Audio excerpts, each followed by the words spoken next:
Wilfred, can you tell us what your role is in Innovate Pain Clinic? I'm a co-founder, and together with you, we've patented a device called the Transducer, and we use it along with some neuroscience education processes to treat chronic pain and persistent pain problems. And then myself, my name is Dhani, and I am the co-founder of Neurotechnology that opens this clinic. And my role is as a creative technologist. I have looked at the creative side of the transducer and also the technologies that we can use to actually create experience. And to clarify again, I'm a psychologist and interested in helping people manage their problems. And Dhani's a tech person. And the clinic is a partnership between the psychological and the technical to create magic for pain people. That's great. How much experience do you have as a clinical psychologist? I've been qualified since 1985. Wow. And as we're approaching 2025, I'll reach 40 years worth of experience then. Wow. As a psychologist, dealing with many problems, including chronic pain and persistent pain. That's great.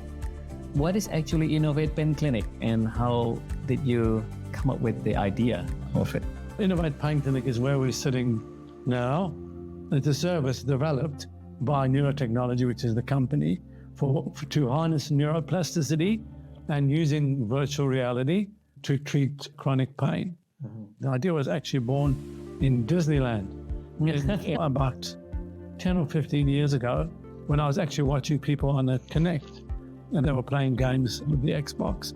And it was a program where people would dance. They would play music, and the person would dance, and Connect would have whatever, the Jackson 5 or somebody, and then you would dance along with them. And I watched people doing this, and I watched them get completely engaged with that experience.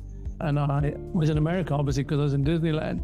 And then a few years later, I was in New York, and there was a guy on the subway who was listening to music. And again, I was caught by the idea how you can get completely transported by technology into another place where you can forget that you're on the subway and that you're behaving like a banana in front of all these different people because you're listening to the music. Yeah. And that was the way I first became interested in the idea of technology as a way of removing people and transporting them to a different space. Right. And then the second leg of the whole thing has to do with neuroplasticity, and a mirror box being a device where you use a mirror for a person to see, for example, an amputated limb. And if they look at the mirror image of their non-amputated limb, the brain embodies the missing limb, and people can deal therapeutically with that. And then I thought, going right back to the Disneyland experience and whatever, that we could use VR to leverage that experience, because with virtual reality, we can create almost anything we want. We can generate almost any experience for a human, and that we can create unique therapeutic experiences for VR, using VR for people who suffer from chronic pain or persistent pain. Can you explain what is it about mirror box therapy that I suppose one of the idea on how the Innovate Pain Clinic was born, or the Transducer was born? Mirror box therapy was developed by a person, an Indian, V.S. Ramachandran, who was a neuroscientist, a neuroplastician. And he was dealing with people who have phantom pain in missing limbs. He was able, so what he would do, if you have a person with a missing limb, and you put a mirror box in front of them, they can then see the reflection of their real limb in the place where the missing limb would be. And they can be instructed to do certain activities with both of their limbs while they're looking at what is apparently now their real limb in the mirror box.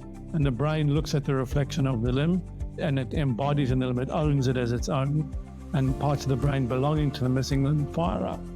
They've been able to successfully treat phantom limb pain in amputees using mirror boxes. And also the same goes for people who are stroke victims. So a person who's got an arm that doesn't work and an arm that does work, they can then look in the mirror box, they can move both arms, or they can see themselves moving both arms. And this tricks the brain into thinking that, the damaged limb is there and that it's working properly, and parts of the brain wake up and rewire. And the issue with mirror boxes is that you can only use them if you're in a bilateral limb. You can only use them if your right arm or left arm has got an issue, and the other one is intact. Whereas if we're talking about spines or brains or stomachs or whatever, a non-bilateral limb. You can't do that with a mirror box. However, using the magic of virtual reality, we can represent the whole body, and we can get much greater actions out of the body using virtual reality. That's great.